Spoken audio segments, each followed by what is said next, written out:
In today's video, I'm going to teach you how to add your GitHub link to your LinkedIn profile. This is a simple update that makes it easy for recruiters, teammates, or collaborators to see your projects and contributions with one click.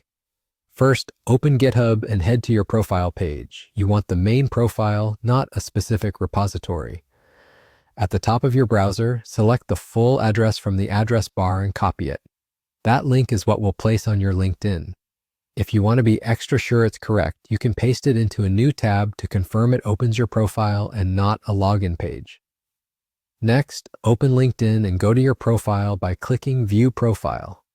Once you're on your profile page, look toward the right side for the icon that opens more options. Depending on the interface you see, this might look like a pencil or a three-dot menu. Click that to access additional profile controls. From here, scroll until you find Contact Info and select it. In the Contact Info pop-up, click Edit Contact Info so you can make changes.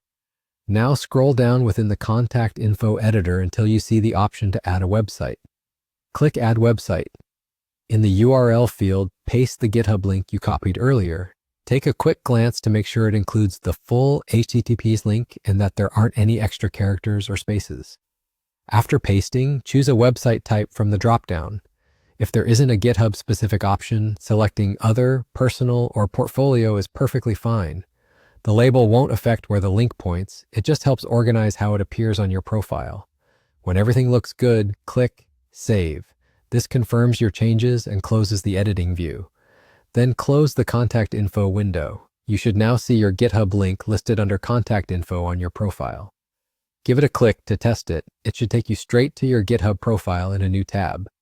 If it doesn't, return to Edit Contact Info and double-check the URL. That's all it takes. Adding your GitHub link to LinkedIn is a small step that can make a big difference when people are reviewing your experience and want to see real examples of your work. If this tutorial helped, please like the video and subscribe for more quick, practical guides. Thanks for watching, and I'll see you in the next one.